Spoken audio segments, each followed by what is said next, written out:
Bismillahirrahmanirrahim. Assalamualaikum warahmatullahi wabarakatuh. Perkenalkan, nama saya Tasya Anggriani Dehimeli. Saya dari kelas A keperawatan 2019. Di sini saya akan menjelaskan video terkait dengan triase dan keperawatan bencana. Triase adalah proses memilah dan memilih pasien yang datang ke IGD sesuai dengan tingkat kegawat daruratannya. Triase terbagi dalam 4 kategori. Yang pertama ada warna merah, kuning, hijau, dan hitam. Mari kita bahas satu persatu. Kategori pertama yaitu prioritas utama pengobatan, yakni dengan warna merah. Kondisi penyakit atau luka yaitu memerlukan pengobatan dengan segera karena dalam kondisi yang sangat kritis yaitu tersumbatnya jalan napas, dispnea, perdarahan, shock, dan hilang kesadaran. Kategori yang kedua yaitu bisa menunggu pengobatan yang ditandai dengan warna kuning. Kondisi penyakit atau luka, pengobatan pada korban ini dapat ditunda untuk beberapa jam dan tidak dapat berpengaruh terhadap nyawanya. Tanda-tanda vital stabil. Kategori yang ketiga yaitu ringan yang ditandai dengan warna hijau. Kondisi penyakit atau luka, mayoritas korban luka yang dapat berjalan sendiri. Kategori yang terakhir yaitu meninggal atau tidak dapat diselamatkan ditandai dengan warna hitam. Kondisi penyakit atau luka yaitu korban sudah meninggal dunia ataupun tanda-tanda kehidupannya terus menghilang. Baik, kita masuk pada bencana. Apa sih itu bencana?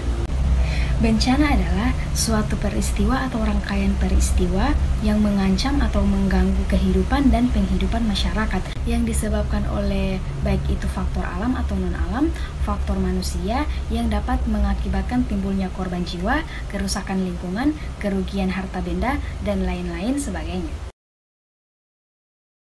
Menurut Undang-Undang 24 tahun 2007, jenis-jenis bencana ada 3. Yang pertama bencana alam, yang kedua bencana non-alam, yang ketiga bencana sosial.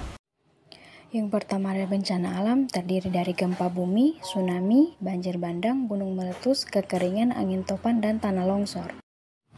Yang kedua ada bencana non-alam, yakni kebakaran hutan, kecelakaan transportasi, kecelakaan industri, kegagalan teknologi, kegagalan modernisasi, epidemi, dan wabah penyakit. Yang ketiga ada bencana sosial, yaitu konflik sosial, kecemburuan sosial, aksi teror, dan sabotase. Apa sih yang dimaksud dengan keperawatan bencana? Nah, keperawatan bencana bertujuan untuk memastikan bahwa perawat mampu untuk mengidentifikasi, mengadvokasi, dan merawat dampak dari semua fase bencana, termasuk di dalamnya adalah berpartisipasi aktif dalam perencanaan dan kesiapsiagaan bencana. Kita masuk pada fase bencana. Ada berapa sih fase bencana itu? Nah, secara garis besar fase bencana terdiri dari 4 bencana, yaitu fase mitigasi yang berarti upaya memperkecil dampak negatif dari bencana, contohnya zonasi dan pengaturan bangunan atau building codes. Ada analisis kerentanan, pembelajaran publik, ada fase preparedness atau yang artinya merencanakan bagaimana menanggapi bencana itu sendiri. Apa saja dampak bencana yang bisa terjadi?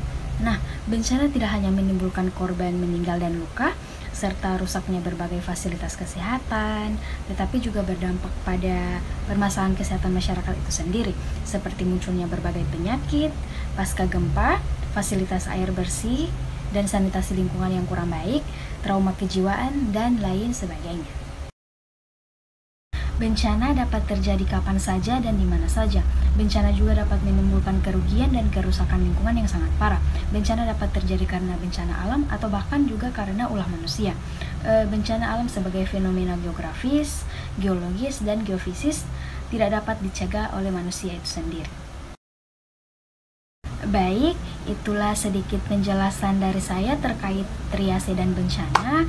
Mohon maaf apabila masih terdapat banyak sekali kekurangan karena saya juga masih belajar. Terima kasih, semoga bermanfaat untuk semua.